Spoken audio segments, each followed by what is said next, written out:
Now, getting ready to go into 295. Looks okay over there. 295 is going through a lot of construction at the moment. And if you're driving through DC, you'll understand construction is a constant. It always hits. If you're on a bike, you should really watch what you're doing in construction zones. You're watching out not just for the construction zones, all of the stuff that's laid out everywhere, but this is normally 6 lanes, and right now it's from there's 6 lanes, it's actually 2. Now we got 2 here that are feeding into 1, that's 2 feeding into 1, and you have that one that's all closed off. So you technically have 6 lanes, but it goes down to 4, and then the 3, then to 2. Well, they just did it 2 a lot sooner, so you got a lot of these people riding in here. Can't tell if it's on or not, but I'll assume it is.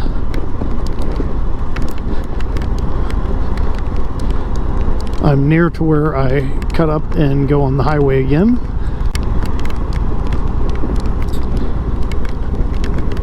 Use the left 2 lanes to turn left on Ridgey Highway. Then exit right to Maryland 10 North to Maryland 100 West, I-695 to Baltimore. I love how much detail it gives when it's talking about making a turn.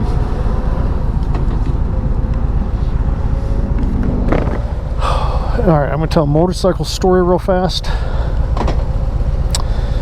When I first got majorly back into biking, I'd been just, bit piecing it together, a friend's bike here, a friend's bike there, maybe a couple of 1,000 miles a year.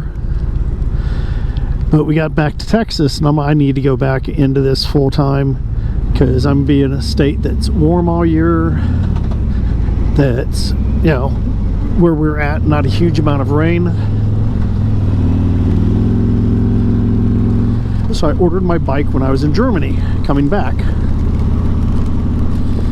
So I'm in Germany, I call the dealer, tell him, hey, I'm going to be there. Exit right to Maryland 10 North to Maryland 100 West, I-695 to Baltimore. And I'm like, okay, I'll be there September, I'll be there between the 7th and the 12th. I'm not sure what day, but I'll be there. I've already looked, I've seen the bike I want.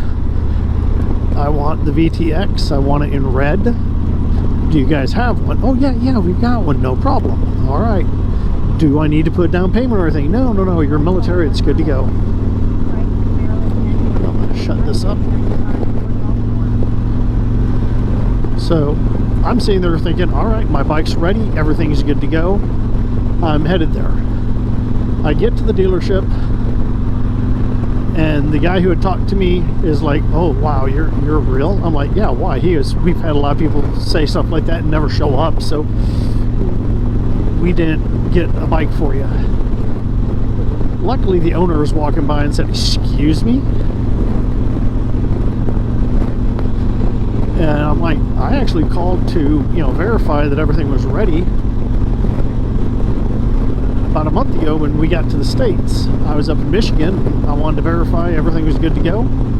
If he'd have said no, I'd have bought the bike in Michigan and have plated up there, because my wife is still a Michigan resident because she was in the military. And I could have left the Michigan plate on it. Look on the guy's face was priceless.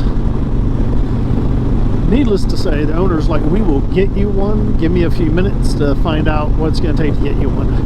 He comes back in and goes, sir, I'm going to pay for you to go have dinner,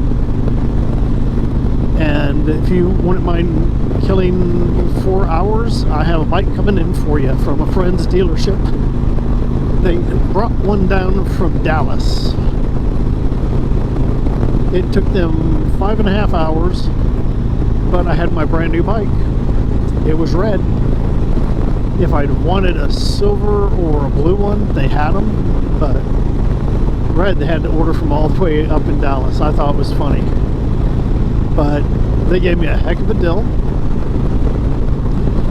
And 35 North Honda in New Braunfels, Texas, great dealership, good people who work there. Do people make mistakes? Yes. Was it fun?